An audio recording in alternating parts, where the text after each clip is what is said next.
Mamerina fiarabanantsika rehetra trany a, manohy ny fifampizarana izay arahantsika amin'ny pastora Ema eto amin'ny pejy zava-manahirana vehivavy a. Raha amin'ity andiany faharoa ity dia efa tonga amin'ny vidéo fahaefatra sahady antsika.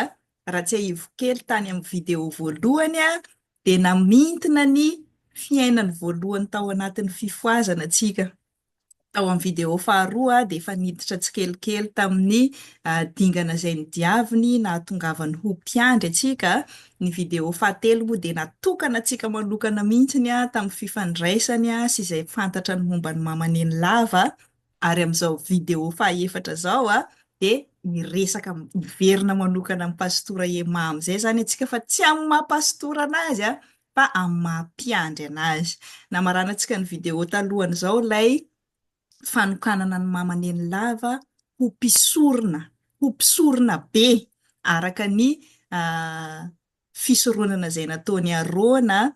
Ho antsika izay tsy maharaka moa zany asana afaka manome verset misy an'ilay tena détail-n'ireo fitafiana rehetrarehetra izay nasain'i Jesosy nanaovany amin'ny mampisorona anazy ireo pastora. Fa mamaneny lava zany dia araka ny fifampizarana izay efa nataontsika dia tena nanetry tena izy tamin'izany asa masina izay niantsoan'Andriamanitra anazy zany ary tsy sitrapony mihitsy ny hanandratana anazy hoe mpisorona be, ampanaovina akanjo volamena misy vatosoa, ampanaovina akanjo misy satroka volamena sy ny tariny izany, fa tena hoe nodidian'i Jesosy izy ary tsy nifanaraka tamin'ireo misionera kristianina vazaha izay nitondra ny fivavahana kristianina taty Madagasikara mihitsiny ilay fangatahana nasain'i Jesosy nataony fa tanteraka soamantsara moa ilay fanokanana mbola be dia be no manao discussion momba an'izy io na zaho koa ara tena mbola mametra-panontaniana hoe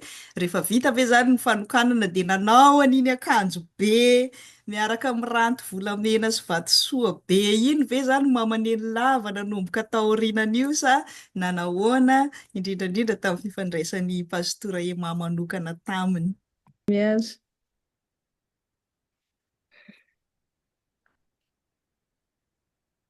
Ny ten'Andriamanitra ahitantsika ny fanokanana ny mamaneny lava zany tamin'izay fotoana izay dia tena mifanaraka mihitsy amin'ny voasoratra amin'ny Exodosy toko fahasivy amby telopolo. Izay rehetra voasoratra ao dia tena io mihitsy ny narahany zareo tamin'izay fa hoe tsy maintsy ao Madagasikara daholo ny ahitana azy fa tsisy hita avy any ivelany.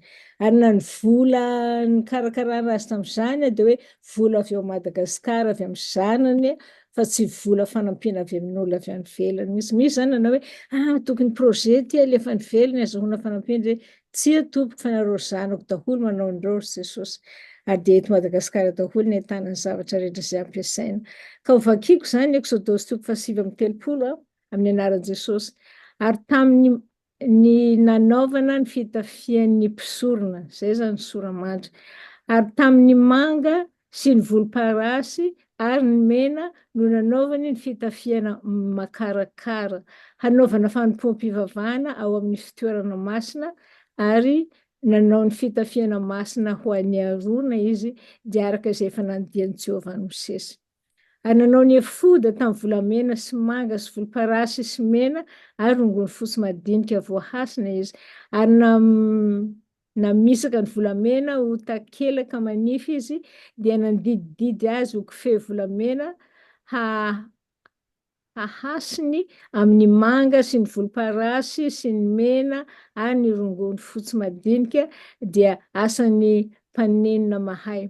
Misy olona tsy mahay manenina izay naholona azy mihitsiny nitendren'i Jesosy hoe anao no manao an'io dia anao nga ozy izy versainy ozy ilay olona aiza ny aiziko an'izany za tsy ary manao an'izany dia anontanian'i Jesosy tompoko fa izy ny hampianatra anao dia ny teny azy ny olona atao zany tena hoe zavatra tsy hainy hatramin'izay naholona azy zavatra tsy mbola nikasiany hatramin'izay naholona azy na tsy nieritreretina hatramin'izay naholana azy nefa dia nasehon'i Jesosy an'ny zareo mihitsy amin'ny nofy ny tokony hanaovana an'ilay izy dia izay narahany zareo. Ary nataony soroka roa avy amin'ny sisiny roa hampikambana azy ary ny fehikibo momba ny efoda izay teo amboniny dia ny iray taminy sady nitovy tarehy taminy ka nataony volamena sy manga sy volomparasy sy mena ary rongony fotsy madinika voahasina dia araka izay efa nandian'i Jehovah ny Mosesy.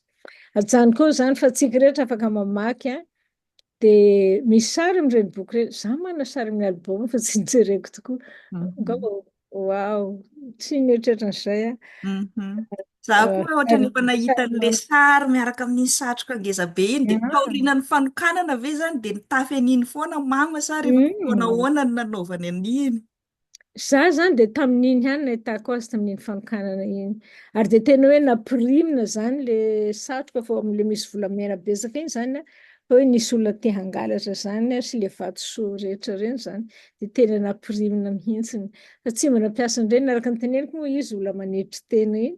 Tsy mba naneho, tsy mba nisehoseho tamin'ireny intsony izy tao aoriana iny fa dia ny mahamama nahalala anazy taloha ihany. Finy zany tamin'iny androny ihany tena nanehoana anazy. Dia tena eo mihitsy ireo couleur rehetra hoe misy mena, misy manga, misy volomparasy, misy fotsy, misy tena araka ireo ny description nataon'ny olona tamin'izay araka izay nasehon'i Jesosy ny olona zany. Fa ny mahagaga zany dia tena hoe ireo olona rehetra voafidin'i Jesosy ireo nisehon'i Jesosy tamin'ny nofo daholo tanteraka ny zavatra rehetra izay tsy hainy. Dia naseho hoe izao ny anaovana anazy, izao ny anaovana anazy. Dia tena naharaka ara-bakiteny amin'izay zavatra hitany tamin'ny nofo zany ny olona nanatanteraka an'ilay izy. Tena Azonao fahafa- lazaina amin'ny antsipiriany amin'izay ve le tena hoe seremonia taiza no natao iza no nitarika, inona ny zavatra natao teo amina nanatry maso manokana anao? Ia, tononkary malaza aloha no nanaovana azy. Tononkary malaza feno fiangonana. Mhm. Dia mbola tsy manomboka ny fotoana dia efa misy ny olona mitomany. Mitomany hoe inona ny zavatra ho hita eto. Fa ny tena tadidiko zany dia Docteur Perry nitantana anazy. Tena hoe izy mianaka nandeha tery aloha ery dia Docteur Perry nanao ny fanokanana, vakiana soratra masina, nataony hira, nametrahana tanana izy raha tsy diso fa dia Docteur Perry daholo nanao ny zavatra rehetra. Dia misy ny olona izay nitezitra tamin'izany hoe nahoana tsy zahay, nahoana no izy no tsy maintsy manao azy. Indrindra ireo olona izay efa niaraka tamin'ny foana talohan'ny nahalalàna ny Docteur Perry ireny zany mba nananteny hoe azo anjara tao. Fa neny zany dia niteny hoe io ny programan'i Jesosy dia izay no tanterahana. Ary dia tena hoe ohatra hoe zanany Lamatoa mihitsy zany Docteur Perry tamin'izany, zanany Lamatoa ary voafidin'Andriamanitra manokana hanao an'ilay fanokanana azy ho mpisorona. Dia izy mianaka, izy nitantana azy atsy am-baravarana mandra-pahatonga ery aloha amin'ny alitara ery dia Mhm. nametraka azy teo. Dia tamin'izay zany no nanazava daholo, nasaina nanazava daholo no fanatanterahana an'ireo fitafiana rehetra ireo dia tonga koa ny teny izao, tonga koa ny teny izao, izay no tena nisy, ny teny izao, ny teny izao, dia tena hita hoe ara-tsoratra masina daholo ny zavatra rehetra. Dia vao mivavaka ho azy dia nametra tanana tamin'ny Docteur Perry daholo no tadidiko hoe nanao ny zavatra rehetra tsisy olona hafa mihitsiny. Dia nisy ny naka sary aminy tamin'ny fotoana io zany ohatra hoe tsy azo nalaina sary, angamba izy ohatra hoe izay nisy olona naka sary azy dia very izay ny sary. Fa taty afara zany hitako izy ilay sary azoko izay fikambanam-behivavy niaraka nipetraka taminy amin'ny fotoanan'ny asa sy fampiarezana dia izy manao io tenue io dia ilay vehivavy ireny manao tenue-na mpianatra. Anisan'ny hitako tamin'izay sary izay Madame Docteur Perry niaraka naka sary taminy. Hitako niaraka naka sary taminy koa fa tsy diso pasteur mbola tsy pasteur izy fa mbola mpianatra tamin'izay fotoana izay. Izao ny anarany tao tsy tadidiko amin'ny sary any fa azoko amin'ny teny hoe jereko vetivety ny sary fa ianao mo Afaka manana. zaraintsika aorianan'izao le sary ka. Fa Fa ilay fotoana zany dia tena fotoana masina mihitsy, tena hoe nafanjaitra latsaka aza dia heny tamin'izany fotoana izany. Tena nangina dia ohatra hoe ny lanitra mihitsy no nisokatra namangy anay tao sy nanamasina ny fotoana rehetra. Nahira, navavaka dia ranomaso daholo ny raisina azy. Te magnazy ny olona dia ranomaso. Zay ny anah angamba dia izay no azoko fantary hoe ranomaso ny anahy tena nandraisako azy, nandraisako tsotra ny zavatra rehetra niteniny olona. Tena fahagagana feno hatramin'ny voalohany zany ka hoe tsy tamin'ilay fotoam-panokanana mahazatra ilay deux any Akaramalasa zany io fa tena fotoana hafa manokana mihitsy tena hoe fanokanana ny mama volavana Germaine ho mpisorona be izay fotsiny mihitsy no natao tamin'io. Zay io fotoana io tena ho fanokanana anazy. Fa ny dady zany tsy tadidiko fa dia any amin'ny Mhm. kahiko any daholo. Mhm. Be dia be no efa fantako hoe efa nanoratra momba an'izay Fa ny fampizarantsika eto moa zany de le détail manokana ny ainanao anazy. De nanahoana indray ara ny fahitanao an'izay, averiko amin'ilay maha-teolojianina indray ara le fanontaniana hoe natao amin'ny testamenta taloha ara tsy nisy mihitsy ilay mpisorona be vehivavy, indrindra ilay taranaka aroana. Mhm. Ahoana ny fanazavana azonao omenan'izay? Ia, ary zay nahatonga ny pastora maro tafintohina Mm. satria mihevitra hoe tsy ara-baiboly ilay izy a, dia misy ny olona nanao hoe sanatria amin'ny fiteny zany fosiny olo hoe devoly nahatonga an'izany hevitra zany fa tsy avy amin'Andriamanitra Le satria pastora teneninao ve malagasy sa vahiny sa izy rehetra rehetra mihitsy? misy pastora malagasy, misy pastora vahiny samy tafintohina tamin'izay fotoana izay. Dia misy ny tonga tao Karmalaza zany hoe hamonjy an'io, dia raha vao nahita hoe docteur misy nahita hoe docteur Perrine nitsangana tonga dia lasa nitsangana niala tao ilay olona dia nandeha nody. Misy ohatran'izany hoe nahoana noho izy fa tsy ranona na nahoana tsy zahay. Zay zany zavatra nisy. Dia misy koa ny hoe tsy ara-tsoratra masina zao fa voalohany tsisy mpisorona intsony tao aorianany ao amin'ny testamenta taloha fa Jesosy ny mpisorona araka ny hoe ny anarany hoe Mesia na Kristy dia voahosotra ho mpisorona lehibe indrindra, voahosotra ho mpanjaka lehibe indrindra, ho voahosotra ho ino koa moa le fahatelo mpaminany ambony indrindra. Dia hoe Jesosy zany no farany tsy tokony hisy intsony. Ary nahoana ny vehivavy koa le zavatra tsy tokony ho ara-tsoratra masina. Tena be mihitsy ny fifandonana ara-teolojia nataon'ny olona zany tamin'izay fotoana izay. Mhm, Fa ny mhm, anahy dia zavatra tsotra ny fantako. Ny anahy dia finoana sekoly alahady. Zay foana no teneniko an'olona za tonga taty Amerika dia rehefa mitory teny za dia hoy zany ny olona hoe za tsy mba hiditra amin'ireny combat théologique nareo ireny fa ny anahy finoana sekoly alahady ny anahy no hoe finoana tsotra zao nataon'i Jesosy dia zao ny lalako an'i Jesosy. Ka raha ineny zany dia profo amiko mihitsy ny fahitana ny fahatsoram-panahiny sy ny fahadiovany sy ny fahafantaran'ny olona tsirairay dia hitana hoe avy amin'Andriamanitra fa tsy avy aminy. Za zany tsy mino hoe sanatria hoe avy ny devoly fa tena hoe Andriamanitra mihitsy ny miaraka aminy, miseho aminy, miteny aminy, milaza azy mikasika ny olona tsirairay.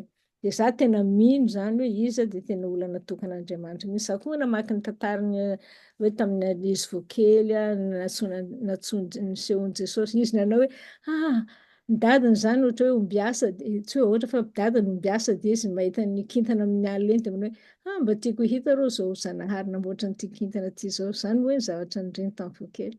mhm. Dia isaky ny alina izy dia mijery ny kintana foana mba tiako hita zao zanahary zao. Rehefa avy eo amin'izay le misy feo miantso anazy isaky ny amin'ny 12 atoandro. Miantso ny anarany hoe volahavana Germaine dia lasa izy mihazakazaka amin'ny dadiny any atsirovako ny tantaran'ny Samuel koa zany. Dia hoy izy hoe ianao ve niantso anahy baba? Dia za tsy niantso anao. Dia rehefa rapitson'iny dia heny koa le feo miantso anazy. Lasa koa izy manao amin'ny dadiny hoe za tsy niantso anao.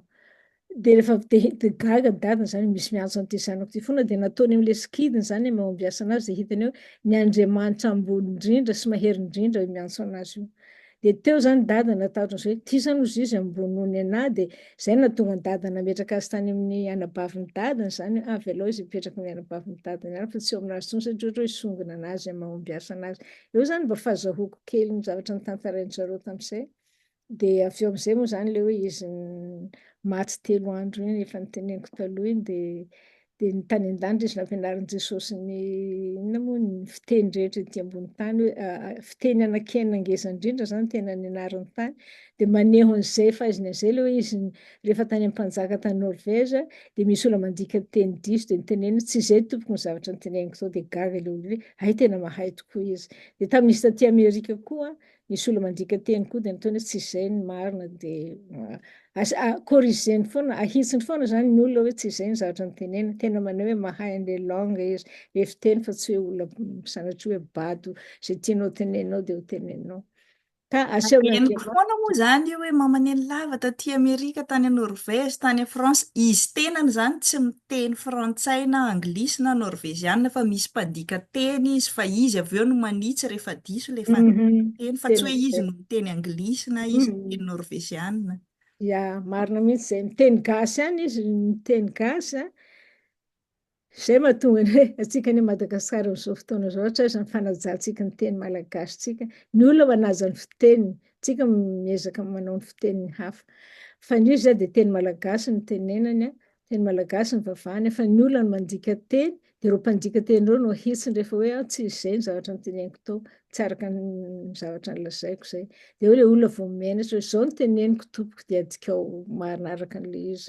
Dia fantatry ny olona kay izany mahay langue fa tsy hoe olona tsy mahay. Tena mahay. Anananao detay ve le hoe teny enina ny anarany tany an-danitra?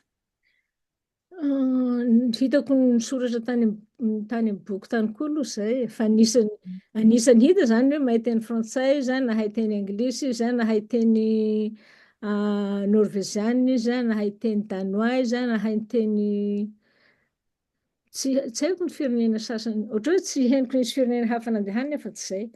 Fa asa na fiteny iny angambany zareo, angambany ireo fiteny ireo manampy anazy sy hahay ny fiteny misy aty ambony tany, fihevitra anazy koa misy fiteny Hebreo tsy sy Grika ve mety hoe tanatiny? angambany, Mhm. angambany reny, ia. Mm. Satria fantatrao nisy olona avy any Afrika zany, manam-pahefana avy any Afrika, te hanana an'io talentany io, dia tonga tao Madagasikara tao tamin'izay fotoana izay.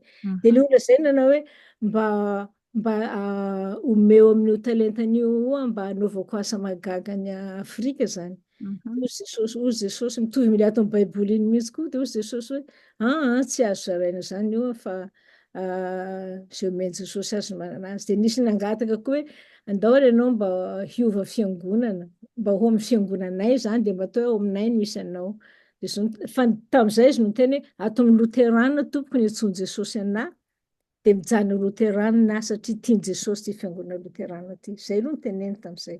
Ka loterana tsy midika hoe FLM amiko fa hoe le fampianarana lotera angamba dia zay, dia tena niteny izy antony antsoiny Jesosy anà dia ato zany miasa dia ato zany mipetraka fa tsy mifindra fiangonana za. Tsy nisy nangataka azy mihitsy hoe omenay vola be ianao raha mifindra ty fiangonanay dia mba atao hoe aty aminay zany ianao no miasa dia zay no teneniny. Mifandray amin'izay resaka izay fanontaniana roa no manitikitika ny saiko. Voalohany ilay resaka hoe fiteny samihafa teo misy boky miteny hoe nomen'Andriamanitra fanomezam-pahasoavana hiteny amin'ny teny tsy fantatra koa mamaneny lava dia nangataka izy mba ho esorina taminy io. Nisy expérience personnelle amin'izay ve ianao? Dia be dia be koa no miteny hoe be dia be ny olona tonga tao aminy avy amin'ny fiangonana hafa koa araka an'ilay nolazainao teo dia tena niteneniny mihitsy hoe mijanona any amin'ny fiangonana misy anao foana anao fa tsy voatery mivadika anara-piangonana hoe tsy maintsy ho loterana. Nisy expérience-nao manokana niaraka taminy koa ve mifandray amin'izay anankiroa izay? Zay faran'izay aloha fa henoko koa zay. Satria zany teny hoe Jesosy no tena zava-dehibe fa tsy ny fiangonana, tsy ny anaran'ny fiangonana. Fa zaho izy mijanona ato, fa tsy hoe ty fiangonana ty no ahavoavonjy anao, fa Jesosy no mahavoavonjy. Ka n'aiza misy anao na katolika anao na FJKM na anglikana dia mijanona amin'ny fiangonana maha-izy dia miasa any na dia voatonga mpianatra teny Ankarimalaza, fa Jesosy no toriana, Jesosy no sandratra. Zay aloha dia niteneniny koa zay henoko. Dia faharoa, le voalohany zany ozy ianao hoe nanao teny tsy fantatra izy, ia, ny tontonko tamin'izy mipetraka tany France manao teny tsy fantatra amin'izy. Misy izy zany mipetraka hoe siry tontonko zany dia tonga dia iny izy mijery ery dia manao teny tsy fantatra iny tontonko hoe inona ka zao, io Jesosy hozy izy. Hitanao Jesosy io, iny izy fa mikasika ny sorokanao izy dia tena lasa mitomany tontonko miteny hoe ohatra hoe hitanao ny fahotanao manao défilé eo alohanao eo dia tena mifono amin'ny Jesosy mihitsy anao, tsapanao ny présence-ny zany. Fa nanao izy. Fa nangatahany tamin'ny tompo zany hoe tsy tahaka an'ilay hoe nangataka amin'ny tompo koa izy esorina aminy le hery mahay manangana amin'ny maty zany nangatahany zay mba tsy ho ratsy satria manjary zaho izy no ivavahan'ny olona fa tsy anao. Ka ny anaditra ny Jesosy foana voalohany azy no tena zava-dehibe aminy fa tsy ny tenany. Tena araka ny teny Jaona hoe izy tsy maintsy mitombo fa za tsy maintsy mihena. Jaona toko Be dia fahatelo. be. Be dia be foana ny fanontaniana pololotra ato an-tsaiko ato fa mifidy an'izay roa voalohany aho zany izay heveriko hoe tsara ho fantatry ny maro ny detainy mahakasika an'ilay hoe nanangana ny maty, afaka mba manome detay kokoa ve ianao hoe na dia tsy nanonona anaran'olona aza hoe taiza ilay izy tamina circonstance nanao ahoana no nisy olona natsangany tamin'ny maty dia faharoa mifandray amin'ilay hoe izy tany France izay Za moa zany isan'ny tena efa naheno foana hatramin'ny tany Madagasikara hoe toby pour rue Saint-Rémy any France. De tena liana be avy vao nandeha tany France andeha hijery an'izany toby zany kay moa mbola andalam-pananganana le izy amin'izao fa ny fanontaniana tiako apetraka de hoe nanana expérience manokana niaraka tamin'ny mama koa ve ianao tamin'ny fanendrena hoe ity no toby, ity no atao toby zanaka kara-malaza amin'ity toerana ity mba afaka manome détail momba an'izay koa ve? Mikasika an'ilay fananganana maty zany dia henoko hoe tamin'ny faritra Tsinanana iny tsy haiko na Manakara na Akarimalaza iny misy ankizy maty zany, ohatra hoe ankizy lahy maty dia nandeha tany aminy zany ireo olona ireo ny ray aman-dreniny zany nangataka nivavaka sy ohatran'izany dia ny fandrenesako azy dia nivavahany ilay ankizy dia nitsangana tamin'ny maty. Dia tena nirorotra daholo ny olona hoe manangana maty izy. Dia ohatra hoe izy no nijeren'ny olona sy hitan'ny olona fa tsy Jesosy nanao ilay fananganana. Dia nangataka an' Jesosy izy hoe esory amiko ty fanomezam-pahasoavana ty mba tsy hanakona anao fa ianao no tokony hitan'ny olona fa tsy za. Zay zany fandrenesako azy tany Akarimalaza nandresako an'izay. Ny fotoana nandehanako tany Akarimalaza dia efa betsaka. Efa angamba ataoko hoe tsy fantako mihoatra n'impolo zany efa nandehanako tany dia maheno zavatra foana anao isaky mandeha any maheno zavatra témoignage-ny olona zany. Mikasika ny toby indray tamin'izy tany France io zany no niteny tamin'ny tontonko tamin'ny pasteur Beonatsy hoe izy toby ataon'i Jesosy eto France hozy izy. Dia mihaino fotsiny zany tontonko tamin'izay hoe ahoana ny impossible an'izany. Fa dia possible tokoa rehefa taty aoriana zany dia tamin'io toby niteneninao io izy moa ny anarany teo tontonko zany nandeha tany tamin'ny fandrenana azy tena hoe tia zavatra niteneniny lava tanay tamin'ny taona zao izy izy dia kay tanteraka izy amin'izao. Hitako amin'ny boky soratan'ny pasteur Beonatsy koa zay. Satria izy nanoratra boky mikasika ny niaraka tamin'ny pasteur Rakotojaona Eugène mikasika ny fiorenan'ny fiangonana France ireo, fiangonana malagasy an'ireo, nanoratra boky zareo dia ao anatiny ao koa misy an'izay hoe izao niteneniny lava tamin'izay fotoana izay dia tanteraka taty aoriana. Dia afaka hitaritsika bebe kokoa ve raha nisy expérience-nao personnel hoe ohatra ny ahoana ny anendren'ny mamaneny lava hoe ity toerana ity atao toby, ity toerana ity satria raha ny fahafantarako amin'ny ankapobeny dia tsy hoe izay toerana tiany rehetrarehetra ho atao toby mpifoazana zanaka kara-malaza dia atao toby fa tenin'ny mamaneny lava manokana azonao zaraina ve ny expérience-nao manokana mahakasika an'izay raha nisy? Za aloha tsy nanana expérience manokana an'izay fa ny zavatra fantako izy tsy havany ny teny hoe hoy za sy hoe hoy Jesosy. Zay tena miavaka mihitsy hoe mba tiako rô raha ohatran'izao fa hoe hoy Jesosy ohatran'izao. Tena hitanao mihitsy hoe maha olona anazy dia miteny izay zavatra tiany izy fa rehefa avy eo dia izay tiany Jesosy no teneny dia iny tanteraka zany. Tsaroako zany tamin'ny vadiko namboatra fiangonana tany Avoravaratra, simban'ny cyclone zany fiangonana tany dia nandeha tany Akarimalaza izy nanontany mama hoe tiany Jesosy ve ny hanamboaranay fiangonana. Dia mbola tsy tonga ao mama hono izy dia efa miteny mama hoe any pastor Avoravaratra tonga aty. Dia efa nisy olana saina anazy dia tonga tany dia namantona tao dia hoe anao izy notany hoe tiany Jesosy ve ny andreny hamorona fiangonana koa ve dia tsy ho tiany Jesosy, zavatra tena tiany mihitsy zany fa ny fiangonana tiany Jesosy ahoana hozy izy dia nareo. Satria ilay komity tao zany niady tamin'izay fotoana izay tsy mitovy hevitra amin'ny vadiko, misy hoe aiza koa naovantsika fiangonana zany na ny mizafy kelintsika ary tsika tsy havita an'izany, anao pastora tanora eo dia mafana fo fa tsika tsy havita fiangonana zany. Dia nareo izy ny fiangonana tiany Jesosy amboarina voalohany izay no ataony. Dia tena hoe hitanao ilay hevitra amin'izay teny ataony zany misy hevitra ohatran'izany izay tsy nieritreretinao akory, ianao mieritreritra hoe trano fiangonana fa kay ny azy ilay olona ny fiangonana dia nareo komity miady io, nareo no tiany Jesosy hitovy saina, izay vao manorina an'io trano fiangonana io. Io trano fiangonana vavahadin'ny lanitra Ivoriavaratra io ve zany sa fiangonana hafa? Talohan'io zany nanao trano hazo izay zareo dia tamin'io zareo ilay niady. Dia izay nahatonga ny vadiko nandeha tany hoe inona ny atao. Dia inona seho izy ianao trano fiangonana hazo nataon'ny zareo izay, mbola hazo iny, tonga dia nisimbany rivotra ny iray mandeha fotsiny indray alina. Tena hoe nasehon'i Jesosy hoe nareo tsy miray fo dia simbako an'ity. Fa rehefa nibebaka aby ry zareo ny ray fo dia izay vao nanao an'ilay trano fiangonana any Voreavara dia nivadiko anie nanorina an'io e, izy nanorina azy tamin'izay fotoana izay zareo nanao surprise, nanao ny boriky sy ny namany sy ny namany, anananay video mihitsy nanaovana an'io. Video tamin'ny andro taloha zany dia mbola hovana DVD rehefa miverina any asehon'ny olona. Fa tena hoe nasehon Jesosy zany eo rehefa ny olona nibebaka nanaiky ny ray fo sy saina sy fanahy dia nitohanan Jesosy amizay dia navita ny fiangonana ngeza be Vavahadina, izy moa ny anarany to Vavahadin'ny lanitra. Avadin'ny lanitra. Ya, ka nanora an'io vato ny alatany dia ry pasteur be Amanatsoa sy ny ekipa rehetra tany moa namita anazy zany dia ya, zay ny zavatra Ny fanorenana toby koa hoe mitovitovy amin'izay hoe misy olona manam-pikasana dia manontany amin'ny mama hoe tia hanorina toby eto sa tsy maintsy hoe ilay tena avahany hoe tenin'i Jesosy mba tiana hamoronana toby eto sa misy fotoana ve ilay tenin'ny mama maha olona anazy no miteny hoe ity toerana ity dia atao toby, zanaka karamalaza.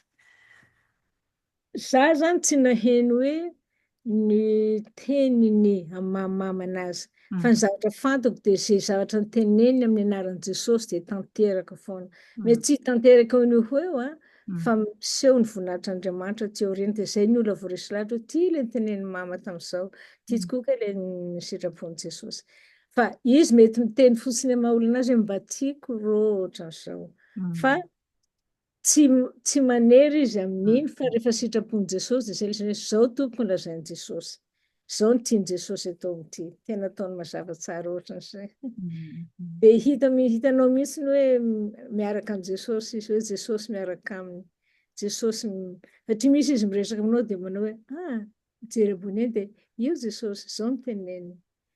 Dia eo anao izany manao izy mahita an'i Jesosy fa anao tsy mahita an'i Jesosy. Fa Jesosy présent eo amin'ny fotoana iarahanao aminazy eo dia lazainy ilay izy. Afaka mizara exemple anankiray manokana izay tonga an-tsainao ve ianao amin'izay hoe tamin'ny niara-nipetraka taminy teo dia niteny izy hoe io Jesosy dia izao no lazainy. Inona re zany no tadidiko tamin'izay? Dia rehefa exemple rehefa ireo niteneniko taloha ireo fotsiny angambany hoe ilay ozy izy hoe tamin'ilay resaka hélicoptère iny zany lozy rangahy hoe aiza koa ny ahatongavana karamalaza tsisy hélicoptère, tsisy mana hélicoptère eto Madagasikara sy ny président. Dia satria hen'i Jesosy teninao izay, eto Jesosy dia ataovy araka ny fahalalànao azy. Dia anao izany olona anao olona ohatran'izany nanabadibady anazy zany ilay olona. Fa tena miteny izy hoe eto Jesosy maheno izao resaka antsika izao dia izao no tenenin'i Jesosy. Teny amin'ny voalohany moa zany mikasa hoe hiditra sady mombanao sahady tsika fa 10 minitra indray sisa amin'ity videontsika manaraka ty fa rahantsika tanteraka ny momba ny maman'ny lava manokana nefa afaka avy dia ampifandraisitsika sahady ny amin'ilay hoe fidiranao tsikelikely tamin'ilay mampiandry anao moa zany tsy niditra tsikelikely fa tena hoe tsy vonona dia avy dia nilazaina hoe androany ny afaka izao andro ny fanokanana anao dia nanahoana indray ary ny fahatsapanao manokana tamin'io fotoana ny fanokanana io hoe indrindra tsy tena programanao manokana ilay izy roavavy nareo no nitokanana. Misy afaka zarainao ve ny momba an'izay maranantsika n'ity video iray anomboantsika ny mombanao mampiandry ity dia amin'ny video manaraka amin'izay tena hivelatra tanteraka amin'ny fiainanao mampiandry tsika. Ilay izy video manaraka zany avy eo? Eny tompoko raha sitraka ao. Ia, tamin'ny fotoana izay nanokanana na voasambotra io, teneniko hoe voasambotra, dia fantatrao fa ny zavatra feno tamiko tamin'izay dia fibebahana sy ranomasy teo amin'i Jesosy hoe dia izaho ve Jesosy dia inona moa izay izany mba hatokana, dia ahoana ny ahaizako an'izao, ahoana ny ahavitako an'izao, izaho ve zany hipetraka aty amin'ny tompoko satria nataoko hoe mipetraka any Akarmalaza zany rehefa voatokana dia hiasa any dia ohatran'izany. Fa nasehon'ny tompo tamiko zany hoe tsy izaho ny miasa fa izy ny miasa. Ny anjarako dia miankina aminy fotsiny fa izaho angady tsy mahatapa-karitra. Fa Jesosy ny miasa dia tsy misy mahasakana.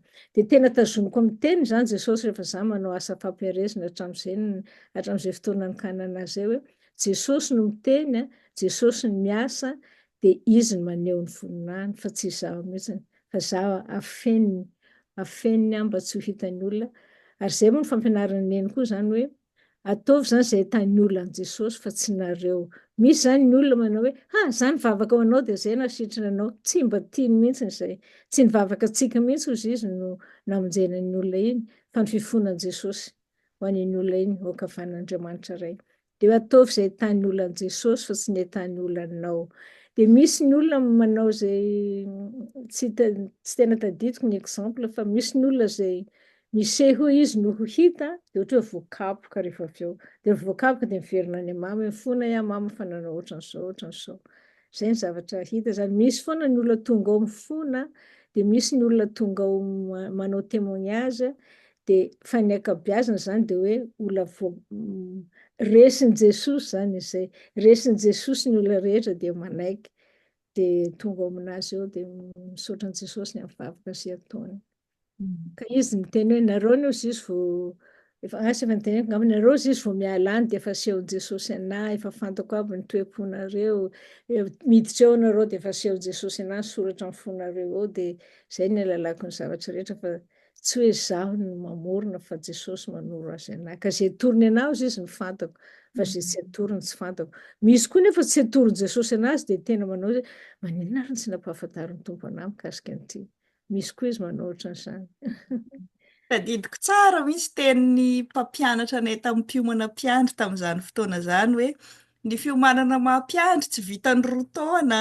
Misy ny tena hoe mandalo zavatra be dia be ao anatin'io roa taona io, dia ohatran'ny ataonao zay tena tonga eo amin'ny fibebahana alohan'ny fanokanana. Ny expérience-ko manokana tena rehefa jereko hoe tsy mbola nanao fahotana be indrindra mihoatra noho ny tanatin'io roa taona nampiomana anahy io tamin'ny fiainako. Ary tena tsy navelan'i Jesosy ny tokanana mihitsy raha tsy nibebaka hoe tena trop Jesosy izay vitako izay. Na zara saika tsy nanaiko tokanana hoe tsy mendrika anahy zany. Tena misaotra anao ny zaran'izay. Fa hoy izay mpampianatra anay izay hoe misy indray ny an'olona sasany rehefa fa voatokana iny amin'izay izy zay vao tena tezain'i Jesosy amin'izay ny hampiandry anazy.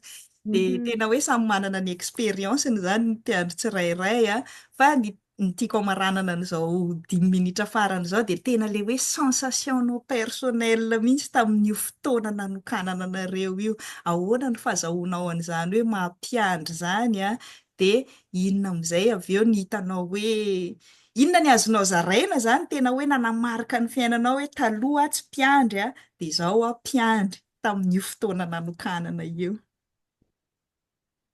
Ny zavatra azoko lazaina nga dia zao, le fisainako zany niova rehefa za mpiandry talohan'ny za tsy mpiandry. Talohan'ny za tsy mpiandry zany dia tena hoe émacentrique ny fiainako, za ny centre amin'ny zavatra rehetrarehetra. Rehefa natokana mpiandry dia zay vao christocentrique hoe Kristy zany no ivon'ny zavatra rehetra. Zay vao nahay nanaiky an'izay. Fa na maneho an'ny Kristy foana talohan'ny hampiandry dia mbola misisika foana le sy le fahaizako sy le fahavitako zavatra sy le fiheverako ny tenako hoe I'm better than you. Fa rehefa mpiandry dia nampianarin' Jesosy hanome toerana hoe izy ivon'ny zavatra rehetra. Ka ny fampianarana ataoko amin'ny olona dia zao. Angamba tiako hozaraina eto le izy. Tamin'izaho talohan'ny nampiandry anahy zany dia zao zany nataoko. Ny zavatra rehetra ataontsika zany dia hoe nanao an'izao dia nanao an'izao dia nanao an'izao dia nanao an'izao dia misaotra an' Jesosy fa izy no nampanao anazy zany. Dia rehefa jerenao io 0 be da be alohan'ny 1, firy ny valiny? Ihany ny farany. Ihany ny valiny. Na ho firy 0 alohan'ny 1 io dia 1 foana ny valiny. Zay zany ny fiainako taloha. Fa rehefa voatokana mpiandry dia ny famadika le izy ny 1 mandeha aloha dia zay vao 0. Dia arakaraka ny mahabetabe 0, ny 0 tsy miova. Fa arakaraka ny mahabetabe le 0 miaraka amin'ny 1 mampisy valeur anazy. Raha 0 iray izy dia 10, 0 roa izy dia 100. Talohan'izay nefa izy na 0 roa dia 1 foana. Na 0 zato alohan'ny 1 dia 1 foana. Fa rehefa ny 1 mandeha aloha dia zay mampisy valeur ny zavatra natao. Ka zavatra ataontsika zany tsy ho feno 10 sur 10 mihitsiny. Satria ny tenenin Jakobo zany hoe raha vao diso amin'ny fahotana iray tsika amin'le 10 iny dia diso amin'izy rehetra zany. Donc tsika zany tsy hahazo 10 sur 10 na 20 sur 20 na 100 sur 100 natrehan'Andriamanitra. Fa 0 foana zavatra ataontsika tompoko. tsy miovy ny zéro iny. Mampiova an'iny dia ny un lasa aloha, Jesosy no mandeha aloha. Rehefa Jesosy mandeha aloha, zay vao misy valeur ny zavatra ataontsika. Fa rehefa Jesosy tsy mandeha aloha fa tsika foana no mandeha, zay vao Jesosy dia un foana tsy zavatra. Zay ny zavatra azoko lazaina hoe niova tamin'ny fiainako tamin'ny rehefa voatokana mpianatra sy talohana mpianatra zany. Zay sary tsotra zay. Dia mbola misy sary anankiray tiako aseho, mbola mana fotoana. Mbola Ty zany minitra ty tsika. baiboly ty zany mainty ny fahitantsika anazy. Dia rehefa rehefa hoe nanaiky an Jesosy zany dia teo misy fotsifotsy kely ampovoany eo. Tsy manana ino moa zavatra fotsy fa teo misy fotsifotsy kely zany, point kely eo ampovoany eo. Dia ty point kely fotsy ty nanekeko an Jesosy iny, ny hitomboany iny dia manakona mainty be da be. Io mainty be da be tapenany io le ady atrenao ny fiarahanan Jesosy. Fa tsy hoe rehefa niaraka amin'ny Jesosy dia lasa tonga dia niova fotsy aby ty rehetra ty. Mitombo tsikelikely le fotsy dia manakona le mainty, dia le mainty iny niady atrenao, na ady ara-panahy io, na ara-tsaina, na ara-pieveran-tena, na inona. Zay zany le hoe misy foana, zay ny andresiko le teolojia azo fijaliana. Misy foana le fitezana sy le fitsapana sy le fanamboarana antsika, fanefena antsika, arakaraky ny ainatsika ny ten'Andriamanitra zany. Ka matoy zany mitombo lasa ngeza be le fotsy iny, dia efa nisy ady venatren'le olona tao. Matoa tsy mitombo le fotsy iny fa eo dia satria mbola tsy mandalo am'le ady le olona. Hitanao le mpianatra Jesosy efa niaraka taminy, efa ela niaraka taminy, zay vao nisy am'izay ny cyclone nandalovan'ny zareo, inona moa ny tafio-drivotra. Efa miaraka amin'ny Jesosy no mbola misy tafio-drivotra dia Jesosy matory. Dia hoe nahoana izy matory nefa ny mpianany miaraka aminazy, nahoana nivelany hisy zao. Satria zay le hoe na miaraka aminy ianao misy ny tafio-drivotra, fa rehefa miantso azy ianao dia miteneneny mafy ny rivotra sy ny ranomasina dia tony zany. Ka lesona betsaka foana, misy foana lesona sanandro, fa lesona io misy fahagagana. Matoa tsy mahita fahagagana ny olona dia tsy ahoana lazako an'izany hoe tsy tsy manao hoe tsy manana finoana, satria ny finoana tsy avy amintsika. Misy olo manao hoe za manana finoana be da be, asehoko ihany finoanao. Tsika tsy manana finoana zany fa nomena antsika le fahasoavana nahazoantsika fahasoavan'Andriamanitra tamin'ny finoana zany teny gasy zay mety. Dia fanomezana avy amin'Andriamanitra zay. Ka ny fandraisanao ny fanomezana avy amin'Andriamanitra io no anatrehanao ny ady sanandro dia hitanao fandresena dia maika mitombo ianao amin'ny fanoloran-tena sy ny fitiavana sy ny hoe hifikitra aminao Jesosy tsisy asaraka naminao satria